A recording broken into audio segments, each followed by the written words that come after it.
자, 안녕하세요.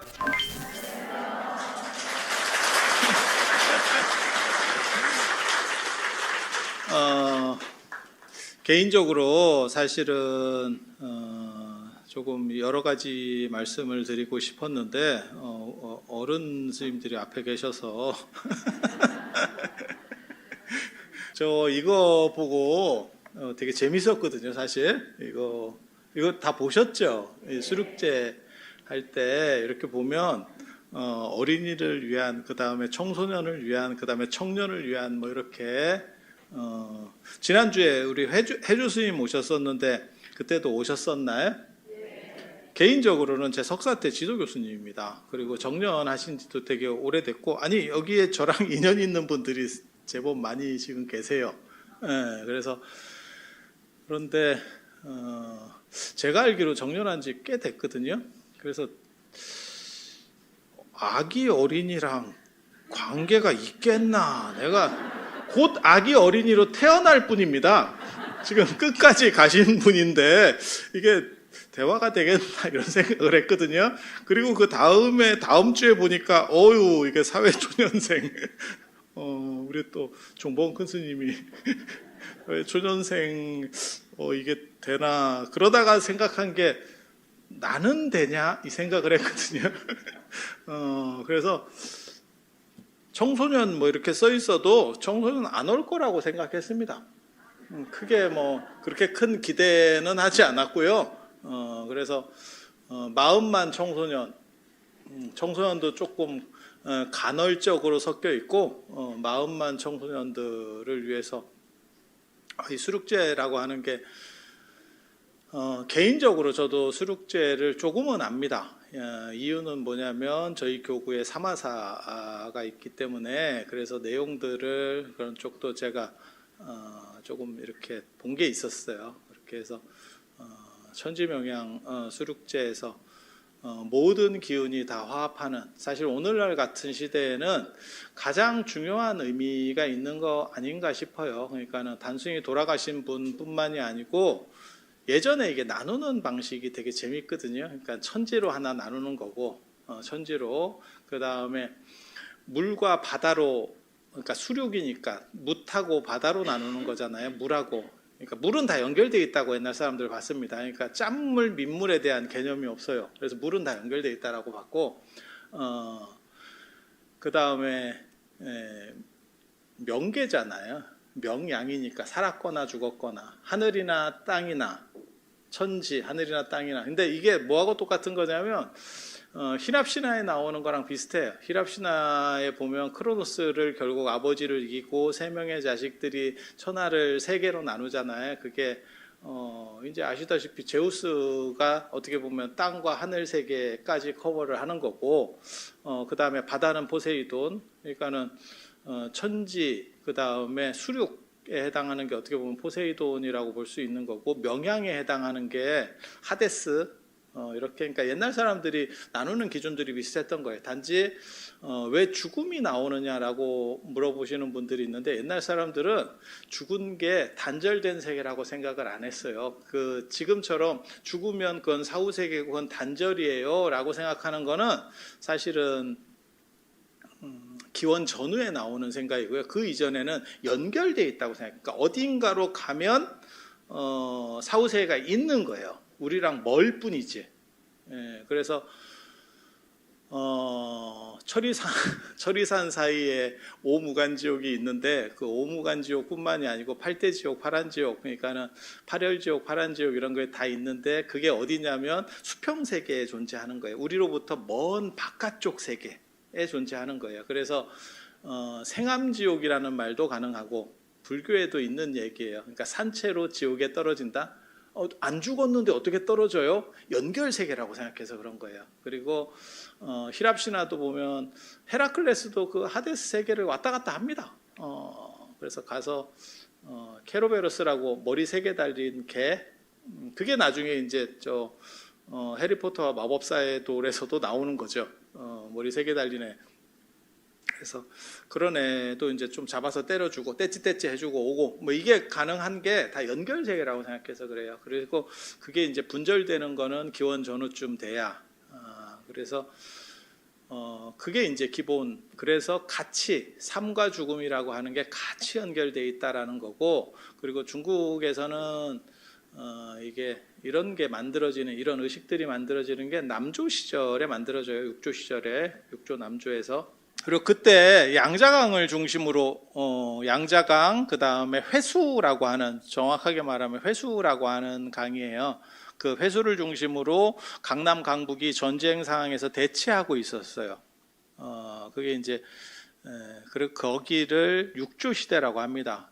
크게 얘기할 때는 위진남북조 시대, 북쪽에는 5호 16국이라고 하는 게 있었고, 남쪽에는 육조, 오, 동진, 송제, 양진의 6나라가 있었어요. 그리고 그거를 전선이 이 강을 중심으로 대치가 되는 거예요.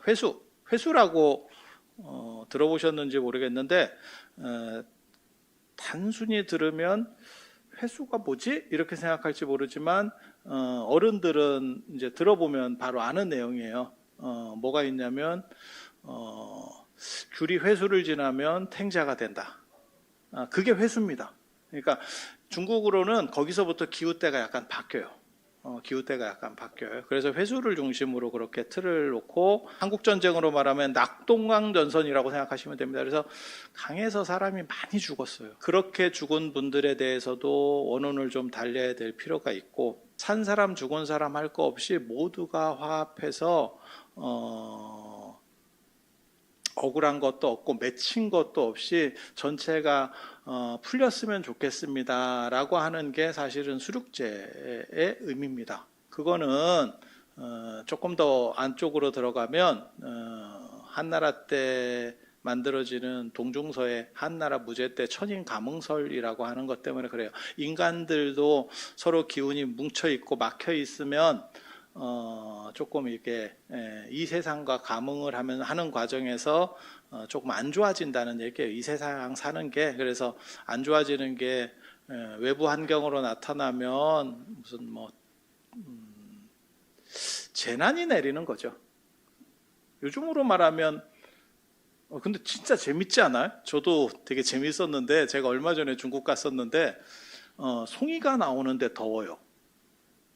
그리고 지금 얼마 전에 추석이었잖아요. 추석이 중추절이라고도 합니다. 중추라는 게 뭐냐면, 옛날에는 계절을 3달씩 끊었거든요. 봄, 여름, 가을, 겨울을 3달씩 끊었어요. 그래서 맹, 중, 개 이렇게 놓거든요. 맹이 그러니까는 맹추, 중추, 개추예요. 그래서 중추면 중간이라는 뜻이거든요. 가을의 중간이 추석이야. 폭염이죠. 열대야입니다. 열대야. 이런 게 있나 싶을 정도로. 그래서 어떻게 보면 사람들이, 옛날 사람들은 그렇게 했어요. 비가 너무 많이 오고 비가 안 오고, 그 다음에 이런 기상이변들, 이런 것들도 사람들의 막힌 기운들이 많으면 그게 하늘과 감응해서 그런 일들을 벌린다더라 라고 옛날 사람들은 생각했어요. 그래서 모든 것을 화합시키는 것이야말로 국가를 위해서 굉장히 중요하고 국가 발전을 위해서 도움이 된다. 그래서 수륙제도 국행수륙제예요. 되게 재밌는 게, 이걸 왜 국가적으로 하지? 이거 그냥 종교 의례잖아. 그럼 불교 안에서 하면 되지. 왜 국가에서 차원에서 하지? 뭐하고 똑같은 거냐면, 안전띠 매라. 자동차에서 안전띠 매라, 안전벨트 매라는 걸 국가 차원에서 계속 홍보했죠.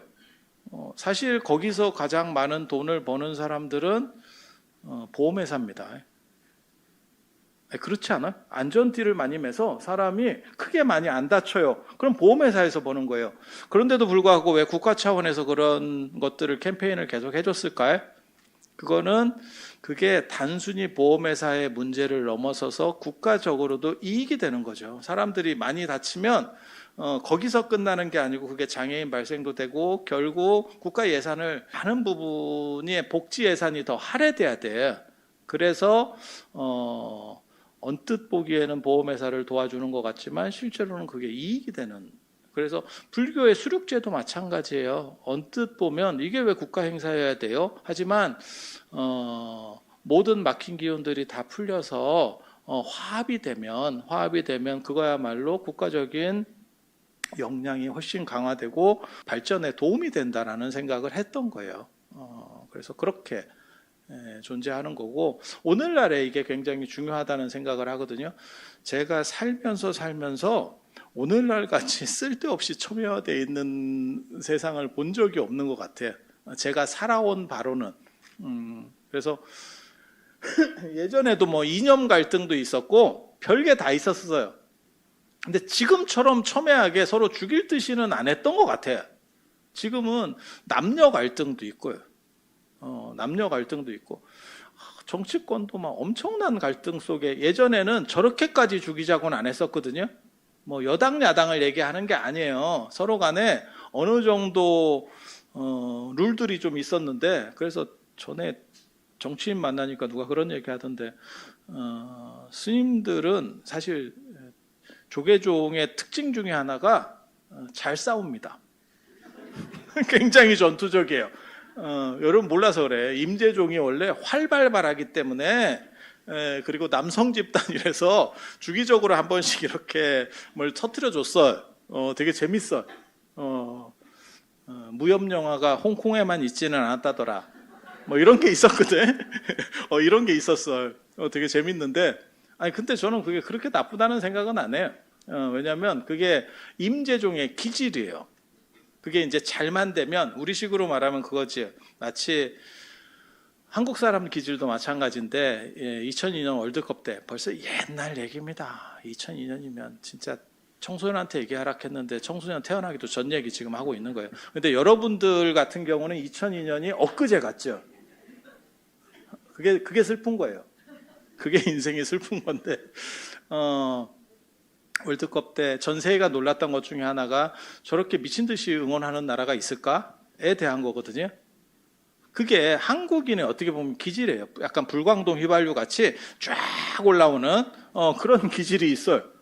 그리고 그 에너지가 어떻게 보면 한국 불교, 그 다음에 서울 안에서는 이 진관사에 있는 것 같아요. 진관사에 있는 것 같아요. 아니야. 이거 앞에 어른들 계시다고 대놓고 얘기하는 건 아니고, 상도덕상 얘기해 드리는 건 아니고, 실제로 제가 이렇게 여러 절들을 다녀보면 이 절같이 빡신 절 없습니다. 굉장히 힘듭니다. 저도 일생을 빡시게 살아온 사람이거든요. 제 좌우명이 죽은 뒤에 쉬어라예요. 그거 장제의 서명에 나오는 말이거든요. 최선을 다해서 언제나 노력하고, 그 다음에 쉬는 건 죽은 뒤에 쉬면 된다라는 그 모토가 있어요. 그리고 저는 원래 일중독이에요. 저를 아시는 분은 아시겠지만 제가 원래 일중독이에요. 그래서 끊임없이 움직이고, 그래서 스님들이 휴가 간다는 걸 저는 납득을 못합니다. 휴가를 간다 하면, 아니 휴가 오는데 살면서 뭔 휴가를 가?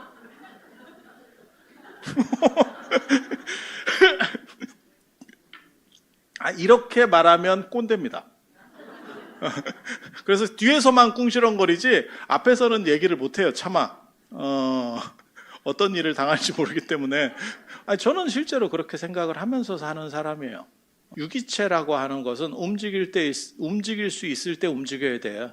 제가 어른들한테도 그렇게 말씀하시거든요. 드시고 싶은 거 있으면 많이 드세요. 좀 있으면 향년기만 드셔야 돼요. 이렇게 말씀드리는데, 움직일 수 있을 때 움직여요. 좀 있으면 못 움직입니다. 그래서 미리 쉴 필요가 없어. 조금만 있으면 계속 쉰다. 영구적으로 쉰다. 영구적으로.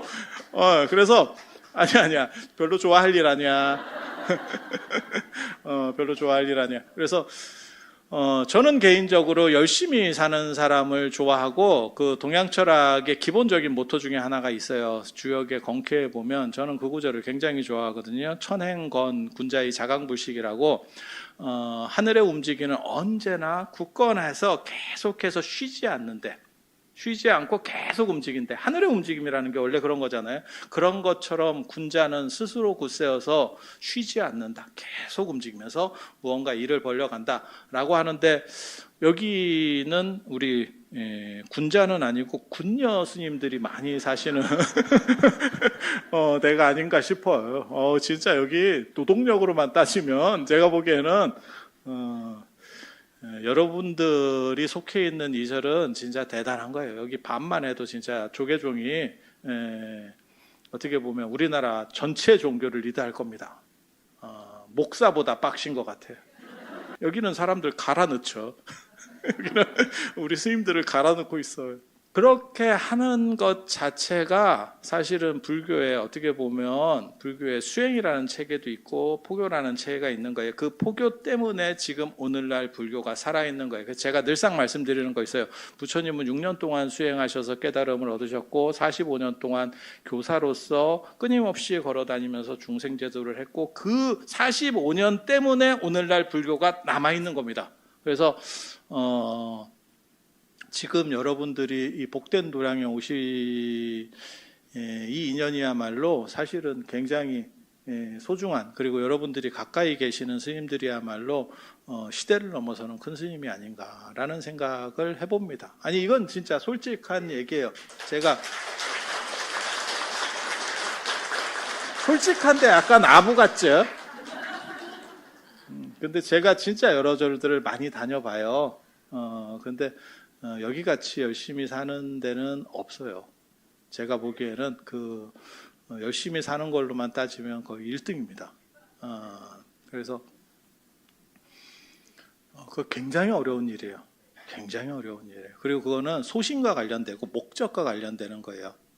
기운이 맺힌 게 풀리면 마치 마사지를 몸에 마사지하고 그 다음에 침 맞고 그 다음에 부항 뜨고 하면서 몸을 풀어가듯이 정신적인 거나 원한적인 거, 영혼적인 것들을 풀어내고 대화학을 일으키는 것, 그게 수륙지예요. 그래서 오늘날 한국 사회에서는, 한국 불교가 아니고 한국 사회 전체에 있어서 이 수륙지야말로 굉장히 중요한 의미를 가지는 게 아닌가 싶어요.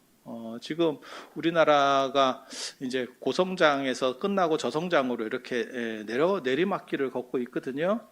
그러다 보니까 제가 늘상 하는 얘기 있어요. 먹을 거가 많이 있을 때 싸울 것 같지만 축소될 때 더 박 터지게 싸웁니다. 진짜 그래요. 이게 축소되기 시작하면 없으면서 더 싸워. 놀랍게도. 왜냐하면 그게 양보할 여력 자체가 없어지기 때문에 그래요. 조선 후기도 보면 진짜 잔인할 정도로 상대당을 죽여가거든요. 굳이 저렇게까지 죽여야 되나? 근데 그런 시대들이 도래한 거예요. 하지만 한 번만 더 생각하시면 여러분 어렸을 때보다 지금이 훨씬 좋아진 시절이에요. 왜 큰 스님들 그런 얘기 하시잖아요. 무슨 나 그런 것 좀 안 했으면 좋겠어. 큰 스님 맨날 그 기록에 보면 뭐가 나오냐, 쉰밥을 씻어서 먹었다는 둥, 그 다음에 옷을 이렇게 기워 입었다는 둥, 그런 거 나와요. 그 시대에 막말로 얘기해서 그렇게 안 사신 분 거의 없습니다. 지금 그러면 당신들이 그렇게 사냐? 안 살아. 다 시대마다 틀린 거예요. 그러니까 성철 스님 기워 입었다 이렇게 해서 그거 얘기하고, 야 나도 어렸을 때 기워 입었어. 뭔 소리야. 저보다 연세가 훨씬 많으니까 당연히 그 어른은 더 기워 입으신 거예요. 여러분 부모님들 다 기워 입으신 거예요. 그러니까 그리고 그때 먹을 거 없어서 보릿고개 지나고 쉰밥 먹은 사람 많다니까. 큰 스님이라서 드셨던 거 절대 아닙니다. 그 시대에 따라서 그 표준점들이 다 존재하는 거예요. 그래서 그걸 가지고 현대의 너네들은 얼마나 팔자가 편한 줄 아는데 이렇게 말씀하시면 절대 안 돼. 시대가 바뀐 거예요. 그러면 주변에 사람이 없어집니다. 그런 얘기 한 두어 번 하면 대단한 눈빛으로 보는 게 아니고 약간 이질적 눈빛으로 보기 시작하거든요, 사람을. 그리고 더 이상 안 와요. 그래서 그런 부분들하고 생각을 해보면 훨씬 더 풍요로워졌어요. 풍요로워졌지만 더 첨예화됐습니다. 왜? 그게 이제 욕심이 더 커져서 그렇죠. 욕심이 더 커져서. 정확하게 말하면 예전에는 진짜 궁핍할 때는 이팝에 고깃국만 있어도 굉장히 좋을 것 같았는데 지금은 이팝에 고깃국으로는 그건 그냥 기본 중에 기본이죠. 햄버거 먹고 한 달 버티면 돈 얼마 줄게 이런 식으로 나와도 안 먹는데 지금 시절 자체가. 우리 어렸을 때 저는 처음 롯데리아 가서 그 햄버거를 먹었던 기억이 지금도 있어. 내가 그건 천상의 음식이었어. 진짜 그래서 저는 서울 사람이라 일찍 먹었어요. 시골 사람들은 상상도 못할 때 나는 먹었어. 그런 것들을 이런 기회를 들어서라도 돌아가신 분은 천도제고 남은 사람들은 다 화합할 수 있는 이 화기야말로 어떻게 보면 생기에서 가장 중요한 기운이다라고 할 수 있어요. 그리고 불교에서는 원력이라고 합니다. 우리 스님들이 부지런히 사시는, 물론 뭐 여기엔 두 가지 종류의 스님이 계실 거예요. 부지런히 마음을 내서 사시는 분도 있고 어쩌다 보니까 딸려가는 스님도 있고 그러지 싶기는 한데 원력 있는 삶이 아름다운 거예요. 언제나. 그리고 똑같은 얘기를 하면, 원력이라는 게 뭐냐면 내가 이것을 이렇게 구현해서, 그게 대승적인 생각입니다. 꼭 내 자신의 이익만 추구하면 처음에는 사람들이 주변에 있고 일이 되는 것 같이 보여도 결국은 일이 무너져요. 그래서 대승적 발언을 하고 원력이 있어야 그게 지속적으로 돌아갈 수 있어요. 그거는 뭐든지 마찬가지라는 생각을 해요.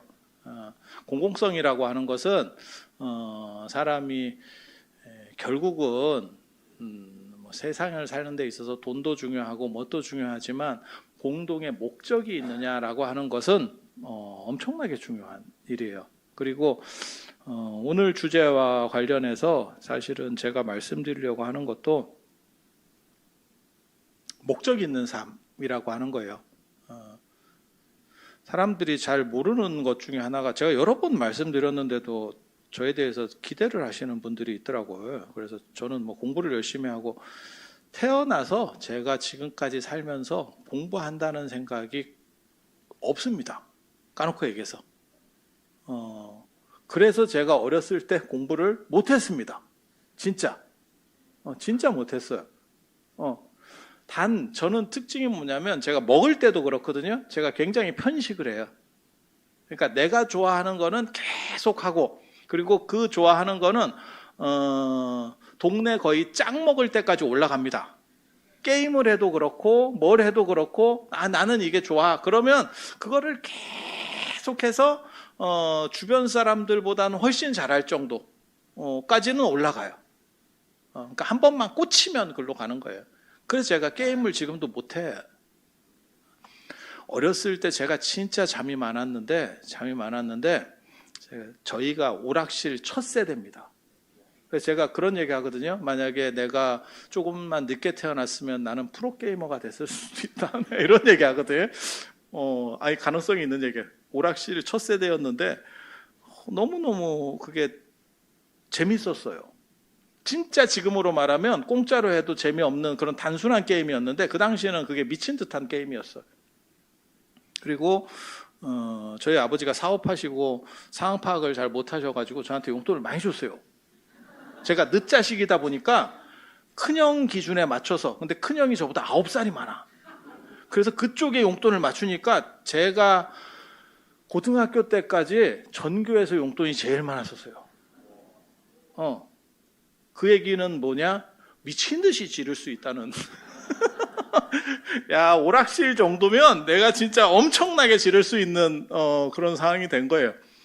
제가 아침잠이 많아서 제가 유치원을 중퇴한 이유가 아침에 못 일어나서예요. 아침에 못 일어나서. 나 정신을 못 차리겠어. 그리고 그게 오늘날까지 남은 게 아침밥을 못 먹습니다. 잠이 안 깨요. 그래서 눈만 떠 있지 사람이 약간 이렇게 반수면 마취 상태? 그래서 뭘 먹지를 못해요.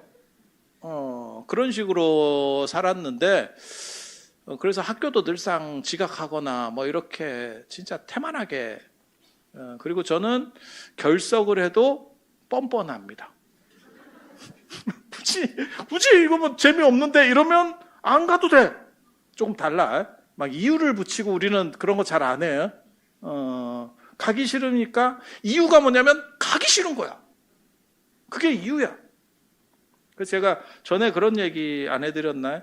내가 까미 이방인 읽을 때 그 실존 철학에 관련된 얘기인데 되게 저는 그게 이해가 됐었다니까. 그 사람이 사람을 죽이는데 총을 쏴서 누가 죽였어요. 그래서 그게 법정에 섰는데 그 소설에 나오는 얘기예요.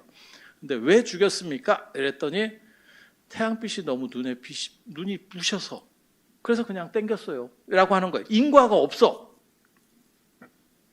근데 우리도 비슷한 행동들을 하거든요. 저는 그게 납득이 돼요. 왜 학교를 안 갔어? 그러면 그냥 그래서 부모님이 되게 좀 속을 많이 썩었죠. 저게 약간 애가 모질르나. 보통 그런 경우가 닥치면 애들은 막 뭐라도 이렇게 근거를 대려고 하는데 그냥입니다. 그냥 가기가 싫어. 뭐 졸려. 이런 거야, 이런 거. 그런데 제가 오락실에 꽂혔을 때 이건 너무 재밌기 때문에 학교 끝나고 방과 후에만 해서는 안 돼. 그래서 아침에 일찍 학교를 가는 거예요. 야, 그때가 내가 진짜 내 일생에서 자발적으로 가장 열심히 일찍 일어났던 시절이야. 그래서 아침에 학교를 가는 과정에서 한두 시간을 합니다. 끝나고 또 하고 있습니다. 이렇게. 그래서 아저씨가 저 때문에 일찍 문 열었어요. 손님도 없는데. 그러다가 전설적인 일을 하나 만들어냈지. 너무 게임이 잘 된 거예요. 50원이었는데 그 당시에 이거 진짜 얘기하면 사람들이 거짓말이라고 하는 사람들도 있는데 아침 8시에 들어가 가지고요. 저녁 6시까지 한 판을 했습니다. 한 판, 한 게임으로 화장실 2번 갔습니다. 2번. 그럼 화장실은 어떻게 갔느냐? 딴 애를 대신 세워놨어. 그럼 걔가 몇 마리 죽어. 그러면 내가 그거를 받아서 다시 채워놓으면 돼. 학교는 당연히 제꼈고요. 내가 그렇게 살던 사람이라니까.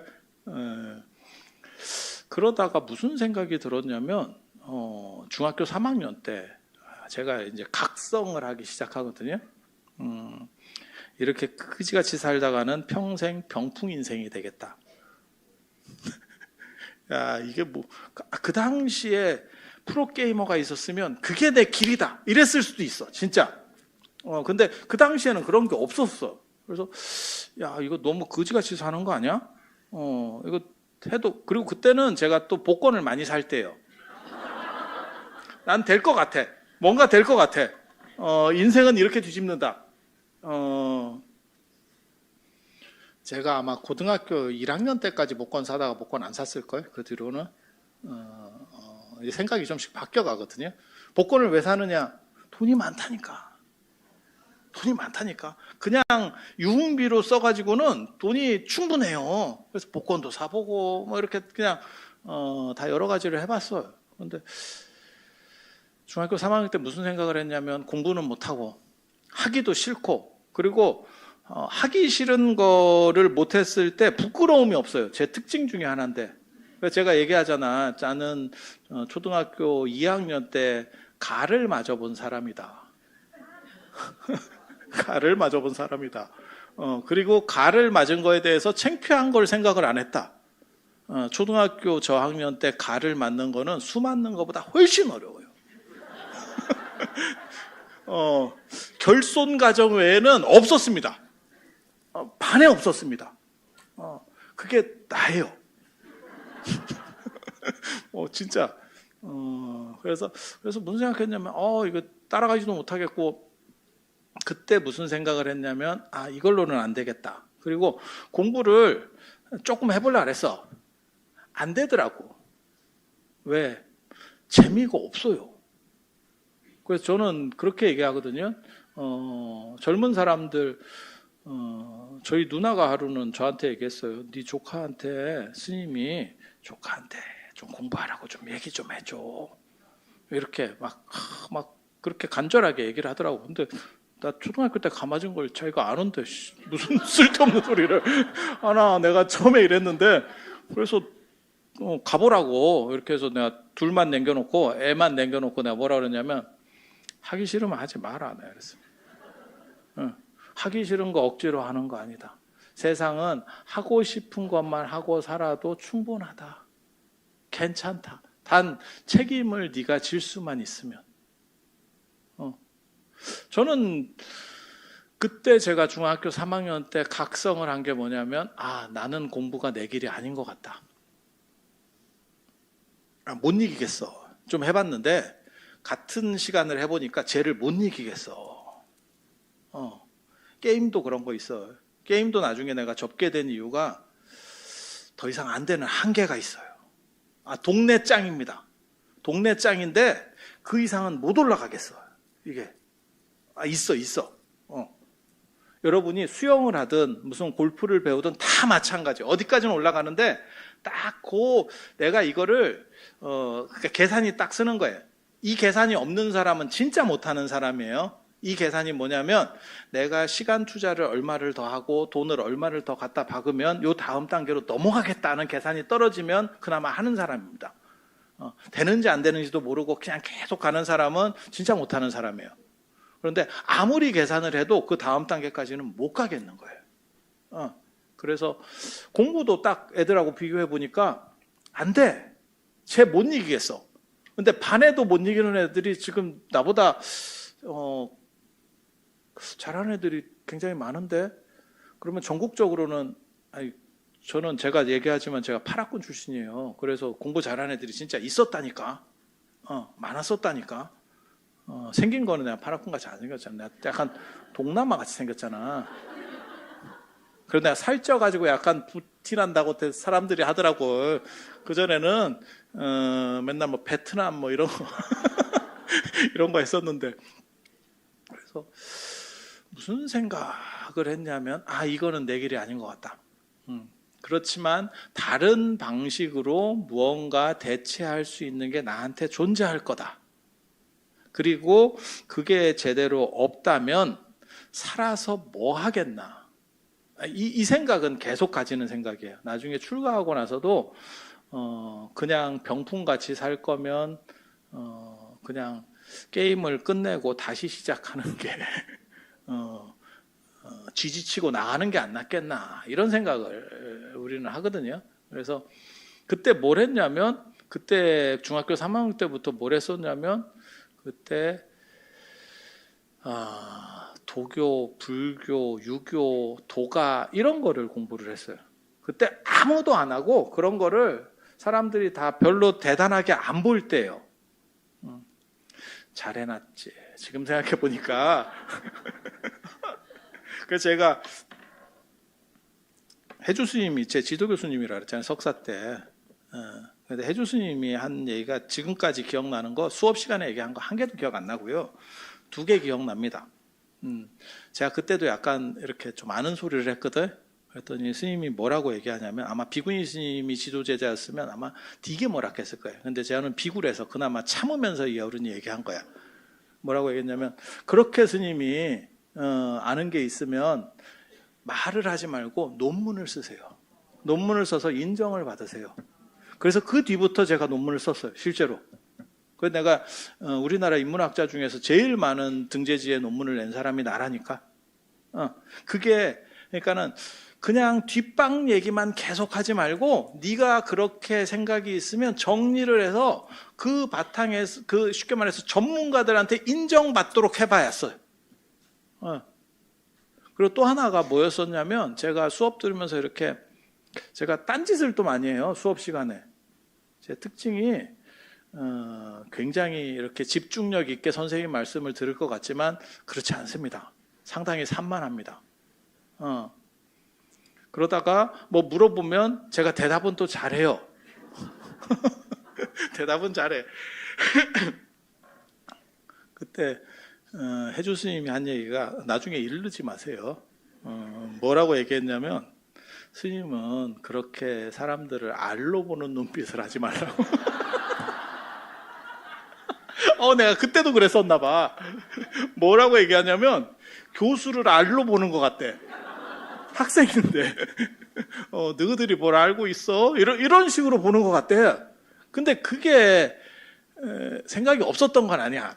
내가 솔직히 얘기하면 없었던 건 아니야. 근데 그게 가능한 이유가 뭐냐면, 나는 중학교 때부터 이런 것들을 보기 시작했어. 그래서 이미 내가 대학원 다닐 때 교수보다 더 많이 받다니까. 이게. 그러니까 그게 은연중에 계속 보이는 거야. 지금은 겸손해졌습니다. 지금 이 눈빛은 노안이어서 잘 안 보여서 그렇게 보고 있는 것뿐이지 실제로는 겸손한 눈빛이에요. 그때부터 어떻게 보면 제 인생이 좀 바뀌기 시작했어요. 그리고 그때만 하더라도 어른들이 그런 거 이런 거 공부하는 거를 되게 좀 이상하게 봤어. 그쪽에 무슨 제정신인가 싶었어. 그런데도 우리는 한번 꽂히면 또 끝까지 가니까 혼자서 계속해서 지금은 제가 늘상 얘기하는 거 있어요. 쓸데없는 걸로 이 나라에서 동아시아에 어떻게 보면 콘텐츠, 안 그러면 문화 이런 걸로 나만큼 아는 사람도 없을 거다.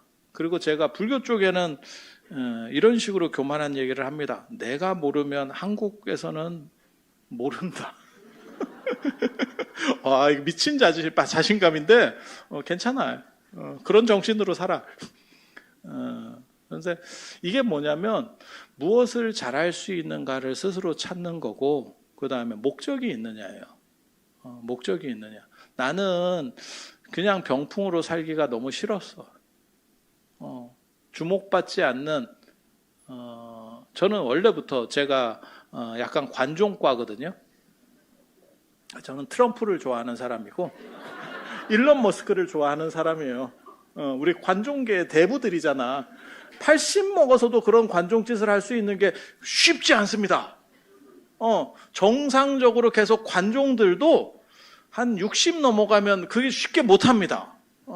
그런데 트럼프 대통령 그거 하시잖아요. 진짜 대단한 분 아니에요? 난 놀랐는데 진짜 대통령을 하던 사람이 떨어지니까 자기가 현직 대통령이었는데 뭐 선거가 부정선거가 있었다는 둥. 야, 그거 야당에서 하는 거지. 자기가 여당인데 무슨 부정선거 얘기를 해. 그러더니 한번 쉬었다가 또 올라오잖아. 그리고 이 귀때기 총 맞을 때 보셨어, 진짜?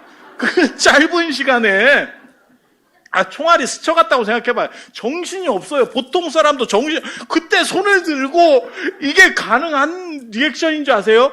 그거 일반 사람, 그거는 진짜 관종 중에 대마왕급 아니면 할 수가 없는 거예요. 제가 그런 영상이나 사진을 보면서 배워야겠다. 배움이란 끝이 없구나. 이런 생각을 했다니까. 우리는 진짜 조족지혈이다. 세발의 피다.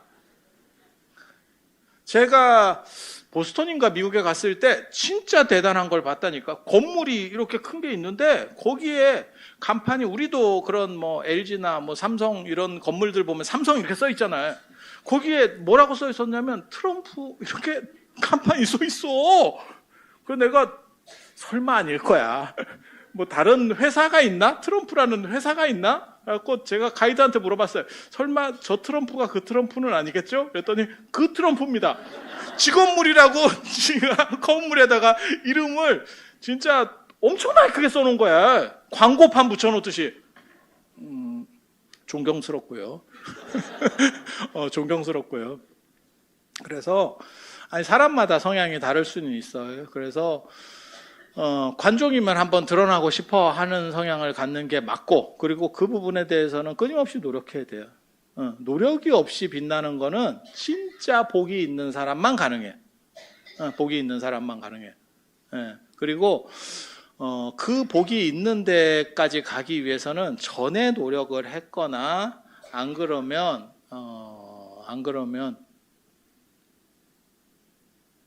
부모를 잘 만나면 돼요.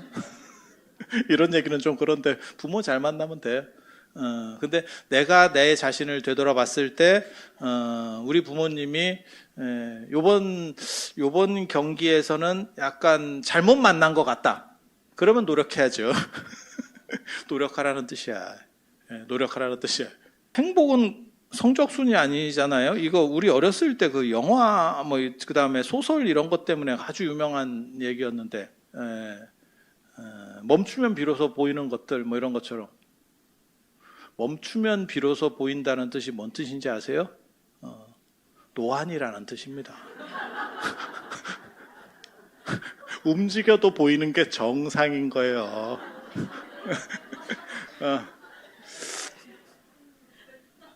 그리고 행복은 성적순이 아니잖아요. 그거 구라예요.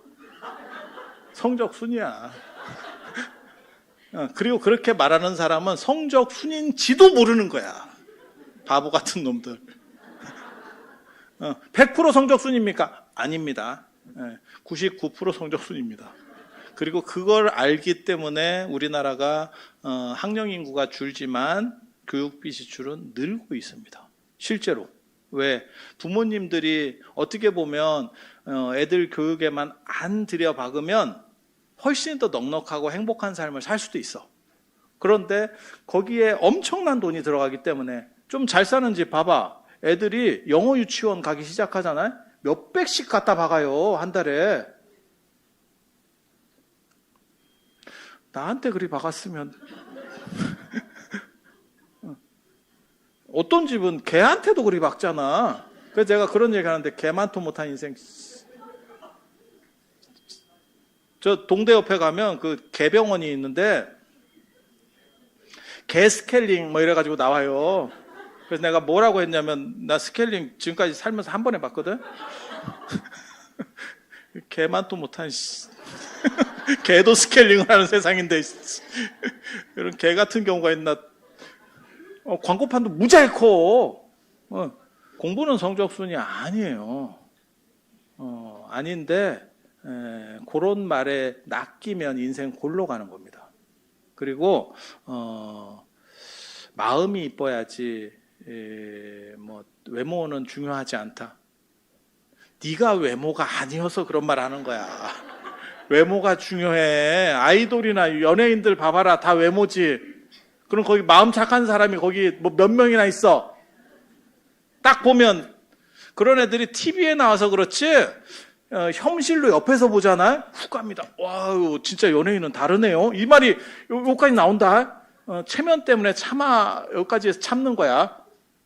진짜야. 보면 실물하고 달라. 그러니까 우리가 TV에서 볼 때 쟤는 조금 떨어지는 것 같은데 떨어져도 이런 데 오잖아요. 확 삽니다. 확 삽니다. 이거 야명주인가? 뭐 이렇게. 실제로 그래요. 실제로. 그래서 외모가 전부냐? 전부 아닙니다. 99%. 공부가 행복을 좌우하느냐? 99%. 그래서 부모님들도 전부 그렇게 공부를 하라고 얘기를 하는 거예요. 그래서 저는 젊은 애들한테 부모님들이 그렇게 말씀하시는 분이 있어요. 저 이제 책 같은 거 내고 이러면 우리 애가 이번에 입시인데 좋은 글을 한번 써주세요. 이러면 공부가 꼭 올바른 것은 아니지만 당신의 목적, 너가 성취하려고 하는 목적에 도달하는 가장 효율적이고 빠른 길인 거는 분명하다. 이런 식으로 써줘요. 공부하라는 얘기는 안 해. 저는 공부하라는 얘기, 내가 공부 안 했다니까. 안 했다니까. 그냥 좋은 것만 해도 돼. 단 그 좋은 거를 할 때는 책임을 질 줄 알아야 돼. 그리고 살 수 있는 방안을 찾아야 돼. 단순히 지금만 좋은 거를 해가지고는 견딜 수가 없어요. 그래서 바둑 둘 때 그 얘기했거든요. 다음 수 없는 수는 두지 마라. 그러니까 계속 그것을 지속할 수 있느냐에 대한 문제를 생각하셔야 돼. 그래서 목적이 뚜렷해야 되고, 저는 개인적으로 예전에는 뭐 검사나 무슨 뭐 판사나 의사나 이런 사람이 대단한 줄 알았어요. 근데 좀 살아보니까 별 볼 일 없더라고. 그냥 조금 더 돈 많이 버는 직업이에요. 그런데 그들이 겪는 거는 훨씬 짜증나는 조건이지. 검사나 판사 다 문제 있는 것만. 그 정신적으로 온전할까네 이런 생각했거든. 그런 것만 계속 보고 있어. 얼마 전에 누구 만났는데 자기가 변호사인데 뭐라고 얘기하냐면 이혼 전문 변호사. 그래서 내가 가정생활은 더 잘 되겠다고 반면 교사를 삼아서 근데 그런 것만 계속 보잖아. 그러면 상태가 과연 좋아질까? 그리고 의사도 마찬가지예요. 저는 개인적으로 의사 중에서 제일 좋은 게 안과하고 치과라고 생각합니다. 왜냐면 수술 막 피나는 수술 덜 해도 되잖아. 약간 지저분해서 그렇지. 그 다음에 안과는 거의 기계로 하거든. 이게 너무 예민한 거라서 사람이 손으로 이게 손대기가 어려워요. 그래서 기계로 하거든. 그러니까 그 좀 의료사고 날 일도 상대적으로 적고, 그 다음에 피 볼 일이 별로 없고. 그런데 그래서 내가 치과는 괜찮지 않나? 라는 생각을 했다가 얼마 전에 돌아가신 김성철 선생님하고 저하고 좀 오래된 인연인데, 그러니 그 치과 의사 하다가 불교대학원 와가지고 전공해서 나중에 경주 교수로 들어갔거든요. 경주동대 교수로 들어갔거든요. 그래서 제가 궁금해서 물어봤어요. 이게 더 재밌냐고, 그게 더 재밌냐고. 그랬더니 그거 할 짓 아니라고. 저 닭장 같은 데 갇혀가지고 계속 가는데 미칠 것 같대. 지금 다다음 달인가 그 김성철 선생님 추모 세미나를 제가 주관을 하는데, 그때 이제 그 보살님도 보게 될 거예요. 근데 그 집이 내후관이 그러니까 부인도 치과 의사예요. 치과 의사예요. 그래서 제가 그때 그 말을 해주고 싶었는데 참아 못했다니까. 그렇게 선생님이 싫으면 부인도 해방을 시켜줘야 되는 거 아닙니까? 그 말은 참아 못했는데, 그때는 제가 약간 그 양반이 저보다 한참 선배였기 때문에 그때는 덜 친해서. 그리고 나중에 그 양반 돌아가실 때도 되게 재밌어요. 그 양반도 소신이 있는 사람이거든요. 굉장히 고집이 있다고. 사람이 부드러운데 굉장히 고집이 있어. 그러면서 당신이 심장병이 있는데 심장이 좀 안 좋은데 열심히 더 달리기를 해가지고 그 근육 비슷하게 만들어서 그걸 에너지를 강화시켜서 해야 된대. 그래서 열심히 뛰었어요. 그래서 제가 그 얘기를 듣고 뭐라고 생각했냐면, 안 좋은데 그 뛰어도 됩니까? 그러다가 문제 생기는 거 아닙니까? 이랬더니 내가 그래도 의사인데 이러면서 얘기를 하더라고. 그래서 내가 속으로는 무슨 생각했냐면, 그쪽 거 아니잖아요. 그쪽 거 아니잖아. 내가 그걸 내가 여기까지 나왔는데 사람 무시하는 것 같아서 내가 그래도 참았는데 돌아가셨어요. 결국 달리기 하다가. 다른 사람들은 좀 안타깝다라고, 저도 안타까운 건 안타까운 건데, 그거는 불교를 위해서 안타까운 거예요. 그런 정도로 이렇게 해줄 만한 사람들도 없어. 근데 참 한국 불교가 어떻게 보면 전체적으로 약간 운이 좀 없다라는 생각을 제가 하는 이유는, 오래 사셔야 될 분들이 좀 더 빨리 돌아가시고, 저분들은 좀 빨리 가셔도 될 것 같은데 이런 분들은 또 오래 사세요. 이게 뭔가 싶은 스님들도 조심하세요. 스님도 조심하세요. 일찍 문제 생길 수도 있어. 이게 아니면 이 진관사가 그 징크스를 깼으면 하는 생각을 가져봅니다. 그런데 그러니 그 한국 불교를 위해서는 굉장히 안타깝다는 생각을 했어요. 저는 더 그런 분들이 많은 일을 해주기를 원했거든요. 제 윗세대 중에 어떻게 보면 정국구라고 할 만한 분이 그 어른밖에 없어요. 교수 해봐야 일반인들에게 말할 수 있는 사람이 없었어. 그래서 안타까웠는데, 한편으로는 저는 그 어른의 죽음을 슬퍼하지는 않습니다. 당신이 소신껏, 주변에서도 계속 얘기했대. 뛰면 안 됩니다. 계속 얘기했대. 그런데 당신 소신껏 하다가 돌아가신 거예요.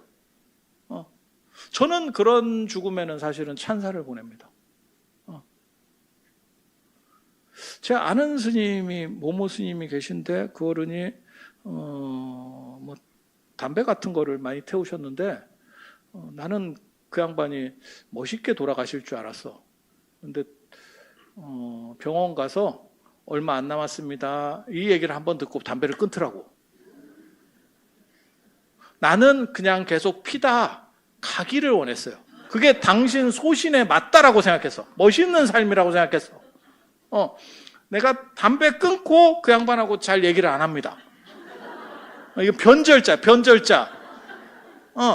담배를 모독하는 것도 아니고 평생 즐겨놓고. 저는 소신이라고 하는 거를 굉장히 중요하게 생각해요. 그래서 내가 세운 목적과 그게 부합하면 사실 사람이라는 게 돈으로도 움직이는 거고 그 다음에 사회적 조건 이런 것도 굉장히 중요한 거예요. 하지만 열정이 만들어낼 수 있는 것은 내가 내 자리에 나에게 맞는 옷을 입었느냐가 굉장히 중요한 겁니다. 의사가 안 될 사람들도 있고 주변에 이렇게 보면 공부를 잘해서 밀려서 주변 사람들, 가족들이 너는 공부를 잘하니까 의대에 가야 되는 거 아니냐? 지금은 더 심해진 거예요. 예전에는 법대 쪽도 얘기가 많았는데 로스쿨 생기고 나서 의대 쪽이 압도적으로 강력해졌거든요. 지금 현실이. 그래서 그렇지만 안 맞는 옷에 자기가 들어가서 입고 있으면 평생을 얼마나 힘들까를 생각해요. 개인적으로는 저는 출가하기 잘했다라고 생각하는 사람이고, 제가 하는 얘기가 있어요. 절이 극락이다. 이거 여러분들은 동의 안 하실 수도 있는데 저는 그렇게 생각하거든요. 저는 진짜 절에서 편히 살았어. 절에서 편히 살았어. 어른들이 공부한다 그러면 빼줘. 나 일을 거의 안 했어. 공부한다 그러면 빼준다니까. 굉장히 부당하다고 생각했습니다. 내 공부하는 거지. 그런데 그걸 빼주더라고. 왜? 한국 사회에서는 그게 있어요. 그 공부에 대한 어느 정도 열망 같은 게 있어서 어른들일수록 그래요. 그래서 저는 무슨 생각했냐면 내가 주지가 되면 절대 안 빼줘야지. 나 이런 생각했거든. 그거 쥐일이잖아. 열정이 있는 삶이라고 하는 것은 사실은 굉장히 편하고 아름다운 삶이에요. 그래서 나에게 맞는 내가 목적을 가지는, 원까지 가지는 거는 어렵고 원력을 가지는 삶이라는 건 진짜 위대한 삶이에요. 그건 위대한 삶이고, 목적을 가진 삶, 흔들리지 않는 어떤 조준점을 가진 삶이 있다면 그것은 진짜 가볼 만한 거예요. 그리고 그걸 내가 잘 못 찾겠어. 내가 중고등학생인데 어떻게 그런 걸 찾겠어? 그러면 공부입니다. 왜? 공부는 선택지를 선택지를 가질 수 있는 여건을 만들어줘.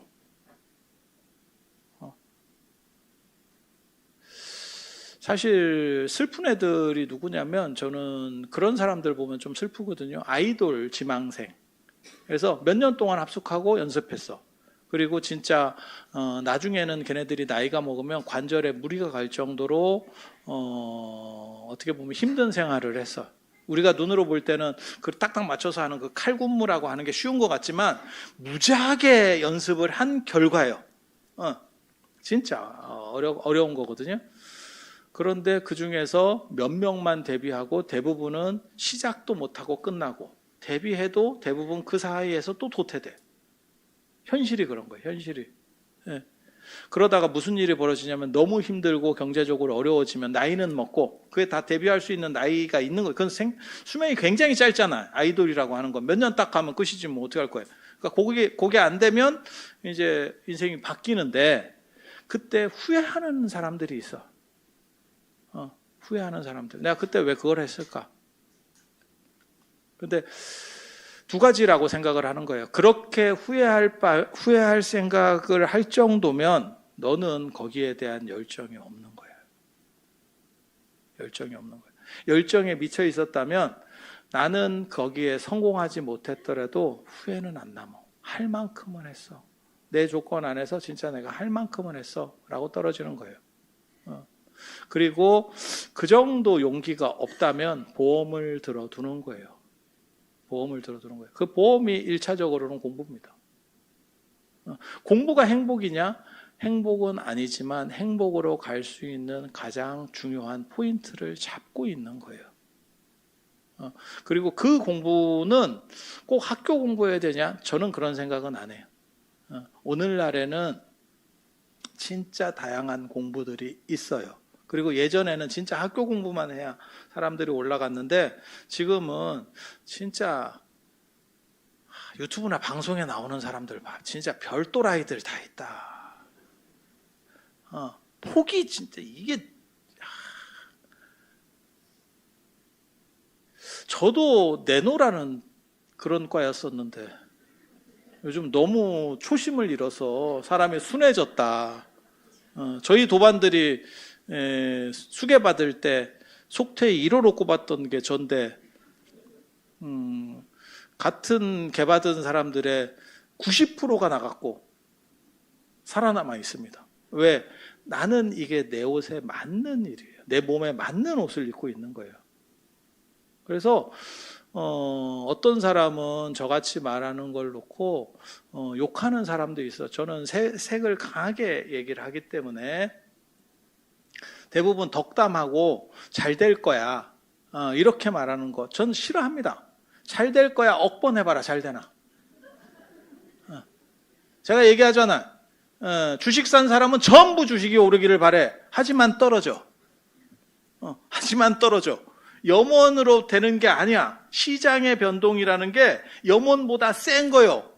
이거 자 봐봐라. 여기 있는 사람이 이거 떠올라라. 모든 사람이 생각해봐. 떠오르나?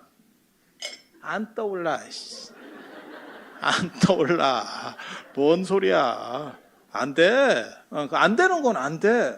그러니까 마음 자세를 바꿔먹는다고 하는 거는 내 안에서 행복과 관련되는 거지 그게 물질과 직결되는 게 아니에요. 일체는 마음먹기에 달렸다. 그러길래 내가 뭐라고 얘기했냐면 그러면 네가 고속도로 가서 한번 서 있어봐라. 차 안 오나.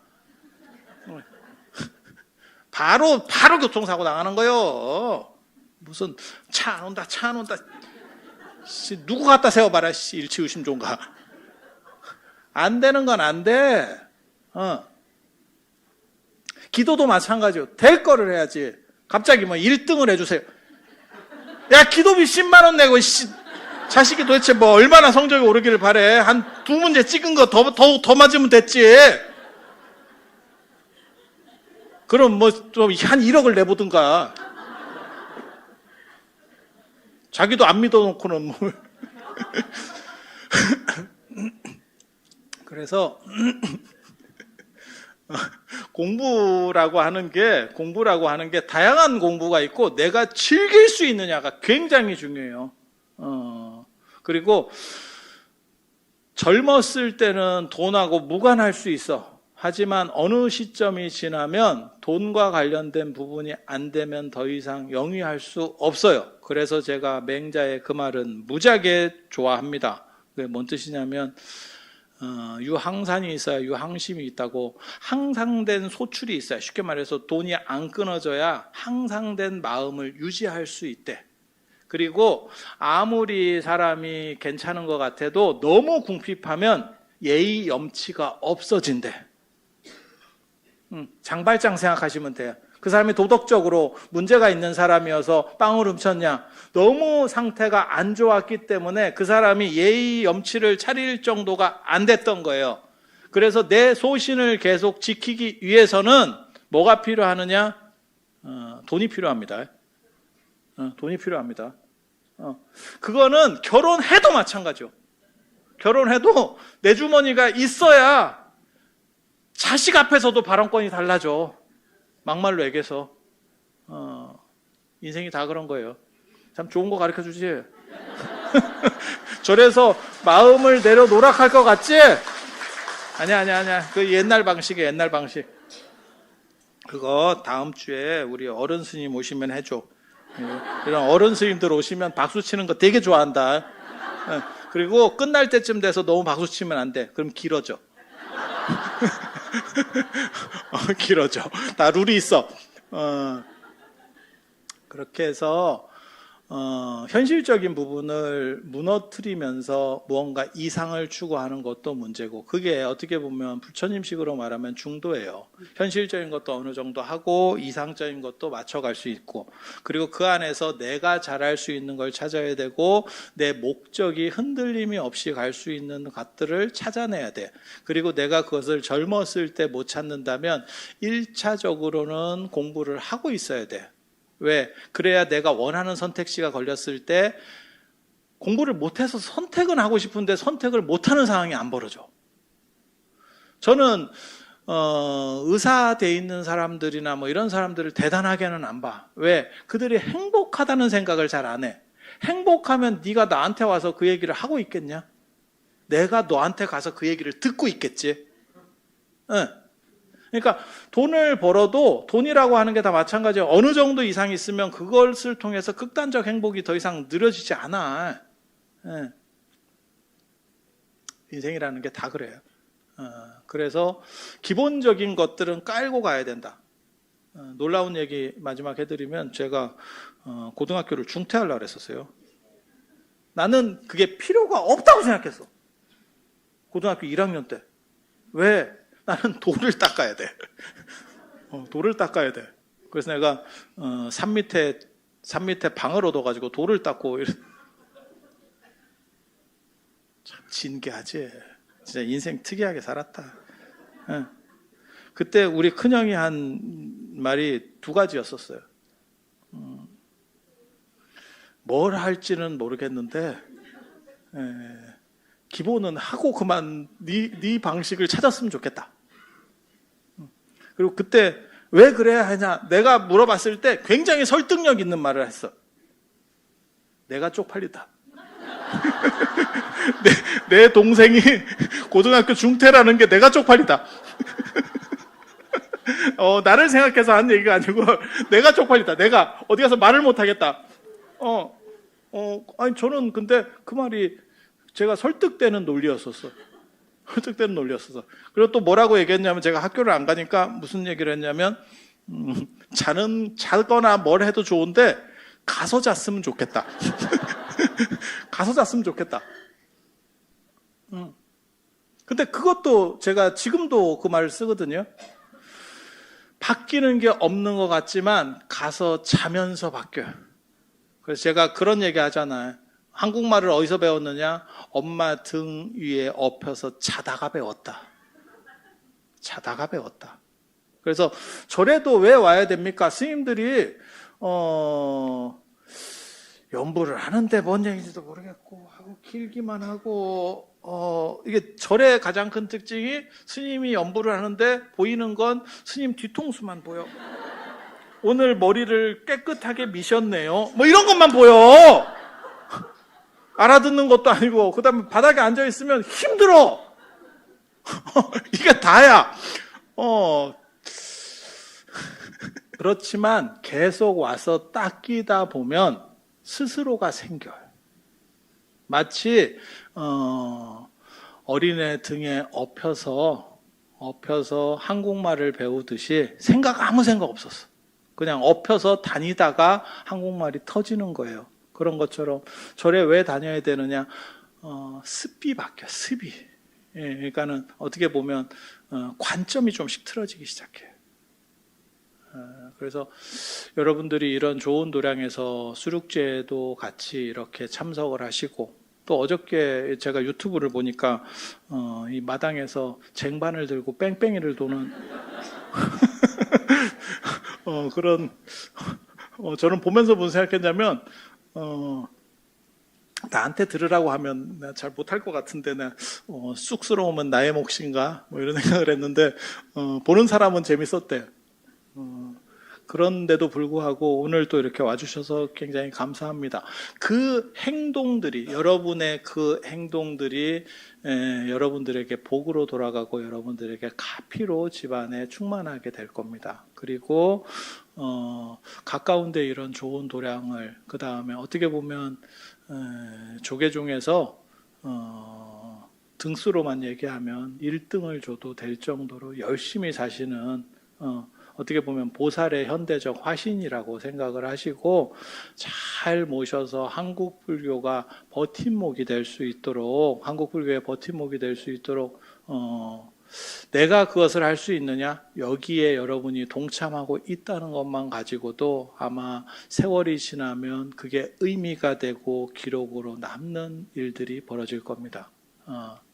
그래서 여러분들은 진짜 복 있는 분들이고 멀리 계시는 분들은 영상으로라도 이렇게 볼 수 있는 게 이것도 복이에요. 그래서 많이 동참을 하셔서 이 열정과 함께 가면 공자가 그런 말이 있어요. 다른 제자가 공자에 대해서 평가를 했다. 다른 사람이 물어보는데 선생님 저는 대답을 잘 못했습니다. 라고 하니까 공자가 왜 그렇게 얘기하지 않았냐. 배우는 것을 좋아해서 늙는 줄 모르는 사람이라고. 그 열정 속에 같이 동참해 있으면 여러분은 이미 승리자입니다. 여러분 모두가 행복한 승리자가 될 수 있는 이러한 바람을 가져보면서 오늘 마치도록 하겠습니다. 자, 들어오셔서 감사합니다. 대중께서는 모두 자리에서 일어나 합장해 주시길 바랍니다.